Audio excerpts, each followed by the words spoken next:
Mirë, kemi ardhur në pjesën e fundit të emisionit, jemi duke folur për Bankën e Shqipërisë, natyrisht biseda shkoi natyrshëm edhe te identikiti i guvernatorit të kësaj banke si duhet jetë ai. Dhe duke marrë për bazë ato çfarë u tha në pjesën e dytë të emisionit zoti Xhepa, duket që detaji i ndryshimit të ligjit pikërisht për çështjen e nënshtetësisë nuk ishte aq i parëndësishëm.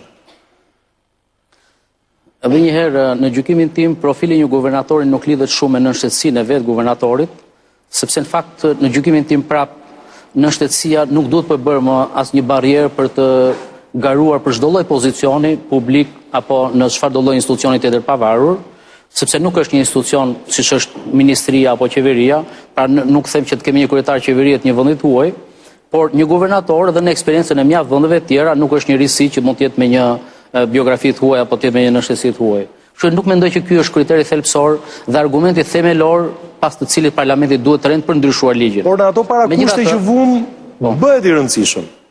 Shko, i rëndësishëm edhe njëherë për mua prapë mbetet integriteti profesional, integriteti moral, reputacioni publik, reputacioni akademik, njohja që ai gëzon dhe emri që ai gëzon në të gjithë qarqet me të cilën ai do të punojë në ushtrimin e detyrave të veta. Megjithatë, prapë them që duhet ta anashkalojmë për momentin pakën profilin e guvernatorit, sepse nuk është një çështje që ne mund ta zgjidhim sot, ajo është një çështje që u takon palëve. Palët po qëse do të kishin organizuar një proces realisht integër, nga pikpamja e mënyrës së si të ishte trajtuar kjo çështje, them që nuk do të përbënte objekt bisede në asnjë lloj tryeze. Megjithatë, ajo që më shqetëson mua sot, në fakt është fakti që dhe ndoshta është edhe një çudi që bën pjesë në atë shumatoren e çudive shqiptare, që si është e mundur që s'do të shëndot kur në historinë e një vendi tjetër, që një guvernator, një banke qendrore dhe jo vetëm guvernatori, po një guvernator, një zëvendës guvernator, një inspektor dhe gjysma e Këshillit Mbikëqyrës, pra praktikisht gjysma e trupës më të rëndësishme menaxheriale të institucionit më të rëndësishëm, sepse mos harrojmë se kjo bankë ka një monopol që s'e ka kërkuar, monopolin për të prerë paranë, dhe nuk ma merr mendja që do të kishte monopol më të dëshiruar për çdo institucion tjetër. Dhe në çdo vend do ishte ndërditur ekonomia e një vendi, ndërsa në Shqipëri nuk ka ndodhur praktikisht asnjë gjë. Po të shikosh sjellja e variablave makroekonomike, inflacioni kështu me radhë është në nivel më se normal siç ka qenë për herë. Dje ishte mos gaboj një lajm i Instatit për një rritje 9% që praktikisht dyshë meja. Çaj imazhi se kjo është elokuente kjo foto. Jo, elokuente, duket sigurisht si të tetë nëndorit të shtëpia partisë, kupton? Apo ka qenë ajo foto kështu kur u themelu partia? E po ndoshta hija asaj e mban në kontroll. Jo, po është elokuente edhe për mungesën. Për mungesën e ajo që doja të sjell edhe një herë në debat dhe që mendoj se realisht ka një rëndësi për të trajtuar. Është fakti se sa e rëndësishme është politika monetare në rastin ton, sa ndikon politika monetare jetën ekonomike të këtij vendi. Mendimi im personal gjithmonë dhe teza që unë e kam mbrojtur profesionalisht ka qenë gjithmonë që edhe sikur ne të heqim dorë nga banka qendrore dhe të marrim euron për shembull, do të ishte një edhe në këtë kuptim do mbisim pavarësinë e politikës monetare, nuk do të përbënte problem për Shqipërinë, sepse politika monetare historikisht në Shqipëri ka qenë shumë e paaftë të influencojë sjelljen e agjendave ekonomike, sjelljen e ekonomisë. Nëse ne banka qendrore e ndikon vendin në dy mënyra. Mënyra e parë është nëse banka prodhon para, po e flas në terma shumë popullor, prodhon para më shumë se sa duhet dhe përredhoi do shkaktonte një inflacion galopant. Kështu që mënyra për të kontrolluar inflacionin është thuaj bankës qendrore që mos e rrit ofertën e paras më shumë se sa 2% apo 3% që ka për shembull Banka Qendrore Europiane. Nëse ti vë kufizim si parlament dhe i thua ofertën monetare mos e rrit më shumë se 3%, edhe po të mos vësh guvernator aty, mjafton të numërosh parat nëse zgjidhen, atëherë ti e garanton inflacionin. Dhe instrumenti i dytë se si banka qendrore e ndikon vendin është stabiliteti financiar i vendit. Dhe unë mendoj që nëse ne mbikëqyrjen apo stabilitetin financiar ja heqim bankës qendrore si funksion, si kompetencë, edhe po të mos kemi bankë qendrore, publiku nuk do mërzitet fare. Madje përkundrazi do kursente edhe ca para më shumë nga ato që përmendi zoti Manjani. Kështu që ajo që për mua është shqetësuese janë çështjet e stabilitetit të sistemit financiar. Banka qendrore dhe ne kemi nevojë që të kemi një trup funksionuese profesionale në krye të këtij institucioni për të qenë të sigurt që sistemi financiar ecën në rregull. bankat në Shqipëri kanë probleme. Sigurisht nuk janë probleme të një krize bankare, por ka probleme që gjithnjë e më shumë po tregojnë që janë të pasgjithshme. Kemi një portofol të kredive që vazhdon të jetë problematik për më shumë se sa një vit paktën. Portofoli ka shkuar nga 23 në 25% totalit kredive dhe perspektiva e zgjidhjes tyre është problematike. Kemi të bëjmë me çështjet të kujdesit dhe të rregullave të importimit të rregullave të mbikëqyrjes financiare që burojnë nga Basel III, që burojnë nga detyrimet tona, nga adoptimi i një kuadri të mbikëqyrjes të kujdesshme, siç imponojnë rregullat dhe standardet e mbikëqyrjes të një shëndosh financiare. Dhe ne për këtë nuk mund të flem dot qetë nëse ne nuk kemi një trup që funksionon atje. Atëherë kush e kontrollon dhe kush e garanton një çështje të tillë? Kështu që këto janë disa çështje që publiku realisht ka të drejtë shqetësohet dhe gjithkusht ka të drejtë që të shqetësohet. Prandaj kjo është një çështje e shqetësimit publik dhe e kërkesës mbi faktorin politik që kjo çështje duhet trajtuar me të gjithë vëmendjen dhe me seriozitetin dhe kredibilitetin e procesit. Patjetër. Jo, unë jam dakord me disa nga analizat, po vetëm një gjë duhet të bëjmë një kompromis si koleg, nuk mund të bëjmë hapa pas. Edhe Bankën e Anglisë ne përmendim si model, deri në vitet 97 ka qenë departamenti i Ministrisë Financës dhe u quhet gjë e madhe demokratizuese që doli më një anë dhe doli si institucion i pavarur. Po që të heqësh dorë nga Banka Qendrore nuk është polisi, ë? Sepse nga Banka Qendrore ka heqë dorë nga Gjermania, kanë heqë dorë Anglia, gjithë vendet që kanë adoptuar euro. Atëre po në vitet 40. Tjetër gjë ajo që thua ti. Se la me të lutem, mund të dëgjoha me kujdes, po në vitet 40 makina ecë me 5 vjet dhe në vitet 2000 ecë me 110. Është tjetër gjë. Këto janë fazat të ndërmjetme, po. Dhe unë nuk di, atëre më fal, unë nuk di asnjë nga vendet që nuk është pjesë e eurozonës, që ka hequr dorë nga Banka Qendrore dhe nuk di asnjë nga vendet. Të lutem. Në rastin konkret ke Kosovën, ke Malin e Zisis, të lutem, Mali Zi dhe ato. Jo, s'janë fare në eurozonë, po përdorin euron. Po ka vendet Amerikës Latine, ka E di shumë mirë që Banka Qendrore është një element shumë Banka Qendrore është një element shumë i rëndësishëm i qeverisjes ekonomike dhe është bashkë me politikat fiskale. Dhe ajo që diskutojmë ne këtu, taku ministri financës me guvernatorin dhe duke sikur banka humbi pavarësi në botë është detyrim. Kur është menaxhuar kriza e Meksikës që kthehej në krizë globale, guvernatori i Fedit me sekretarin e saj takoshin çdo mëngjes dhe diskutonin si mund të menaxhohet kriza. Është shumë, po, është sepse shkon në globale dhe merrte me vete dhe ekonominë e Amerikës. Nuk e bënin për barmirësi, e bënin për impakt. Kështu që ne duhet ecim në drejtimin që Banka Qendrore duhet plotësuar sa më parë.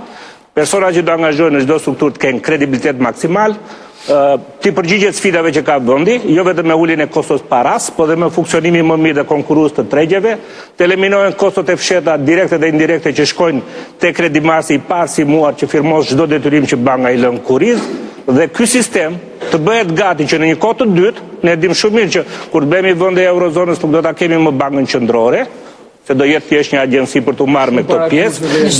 Dim që Bashkimi Evropian po ecën shumë më shpejt e ka hedhur idenë e unionit bankar që me bankat me probleme një, me sigurimin e depozitat 2 dhe me mbikëqyrjen të mos merren më bankat brenda vendit ku kanë interferenca korruptive politike apo biznesit, po të jetë një autoritet evropian, po këto janë faza të ndërmjetme. Ne ndodhemi në një fazë që duhet pranojmë si ekonomistë, që e dëmton kredibilitetin e qeverisjes në tërësi, jo thjesht të qeverisë, të shtetit në tërësi, mos funksionimi normal i një institucioni kaq të rëndësishëm të qeverisë ekonomike që është Banka Qendrore e një vendi.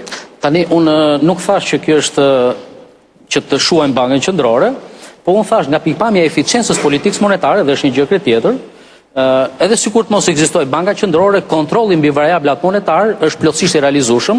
Megjithatë, unë thash një gjë, që Banka Qendrore është institucioni më i rëndësishëm dhe ka nevojë jo vetëm të forcohet dhe të fuqizohet, por të vendoset në parametrat e dur dhe bashkëtorë. Zvin automatikisht e mbledh Këshillin mbikëqyrës që merr vendimin ta ul ose mos ta ul në paras në ekonomi. Ndërsa heqja dorë nga Banka Qendrore nuk është një kthim mbrapa, por përkundrazi është një shikim përpara, sepse nëse Shqipëria nesër pretendon për të bërë anëtare Bashkimit Evropian dhe Eurozonës, duam apo s'duam ne, Banka Qendrore e Shqipërisë do të jetë një sportel i Bankës Qendrore Evropiane. Nga politika monetare.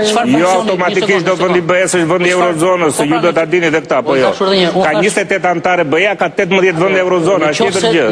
Janë faza të ndërmjetme. Unë nuk doja që ta bëj debatin thellësisht teknik, por nëse do të hym nga pikpamja teknike, Banka Qendrore mund të kontrollojë ofertën monetare, në qoftë se vërtet 100% e parave që çakon Shqipëria është paraja leku.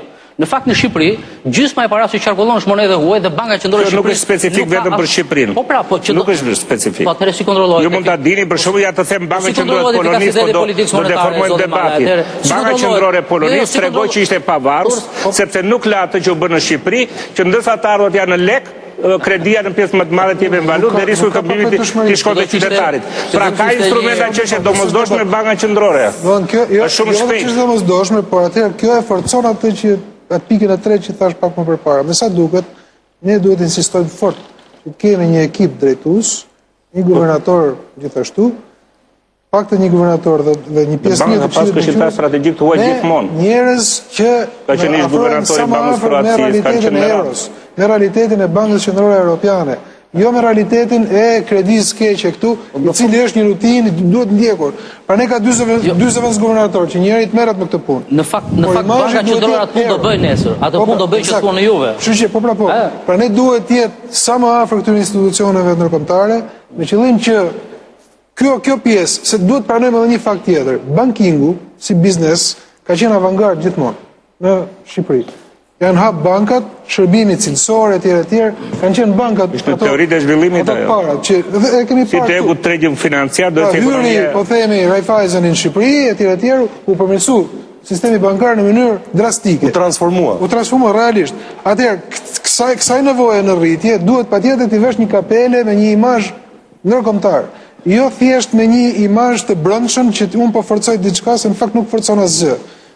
A duhet vim sa më shpejt të mundur tek euroja, tek ajo pjesa globale se kaq është ekonomia jonë. Drejtëmori jemi as sa bashkia. Euro është një gjë, nuk është vendimi i qeverisë, është vendimi i atij që të pret, të lejon edhe për ato që ka drejt Selamiu, edhe për Malin e Zi, edhe për Kosovën, që aplikojnë. Maqedonia jo është më strikte me monedën e saj.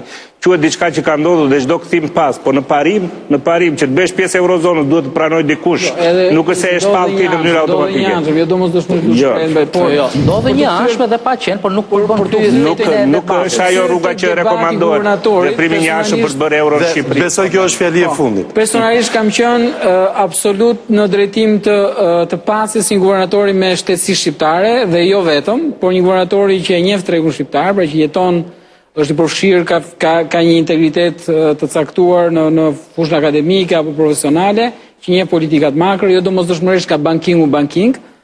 Do isha me profesor Selami Xhepën në parim nëse do ishim Finland apo Suedi, që pse jo t'ishte dhe i huaj, po jo, jemi vënd në zhvillim, dhe për dy arsye, pse jo i huaj, e para sepse Banka Qendrore e një vend i zhvillim si Shqipëria është institucion kushtetues, duke qenë institucion kushtetues, përfshin edhe probleme të tjera që kanë të bëjnë me sekretin, kanë të bëjnë me me sigurinë deri dhe me sigurinë kontare madje. Kjo është kryesorja, gjykojmë pse duhet të jetë shqiptar. Në sekret në që s'e dinë. Po ka të bëjë me ofertën monetare, me sasinë e parave, me fesari, me rezerva valutore, janë një seri komponentesh. Kjo e para dhe e dyta, çka gjykoj që nuk është më pak e rëndësishme, jemi ngopur, do thoja, me titullar institucionesh shqiptar që jetojnë jashtë dhe pjesën më të madhe të kohës, pra 2 javë kalojnë në Shqipëri dhe nga 6 muaj kalojnë në vendet ku kanë familjet e tyre, çka cënon efektivitetin e menaxhimit të institucioneve që kanë marrë përsipër. Për ta mbyllur, mirë është të fokusohemi te institucionet dhe gjithë strukturat. Pastaj nëse plotësojnë ato me njëherë, zgjedhja e guvernatorit është hapi i fundit, po jo përcaktojnë si. Unë e shoh institucionin që ka gjysmën e tij që nuk funksionon. Për këndvështrimin që ka mbajtur që duhet të jetë shqiptar dhe mundësisht nga ata të mirë arsimuar me kredibilitet, edhe një shënjë për ata, po dhe për faktin që çdo shqiptar që do marrë përsipër të menaxhojë një institucion të rëndësishëm, qoftë përkohësisht në vendin e tij, ne e kemi promovuar si një aset që nesër mund ta gjesh deri në institucione ndërkombëtare. U them që publiku i vendit është i shqetësuar dhe interesuar që të shoh një drejtues dhe një strukturë që është funksionale, që është profesionale, që ka integritetin e duhur moral, që i shërben më së miri interesit publik dhe që vërtet të flej i qetë që depozita, që sistemi, që ekonomia funksionon në mënyrën më të mirë të duhur, po fakti që flet anglisht apo flet shqip për mua është një gjë shumë e vogël dhe minore. Okej, kemi ardhur në fund të kësaj bisede. Ju falenderoj të gjithëve për pjesëmarrjen, juve që na ndoqët, mirupafshim.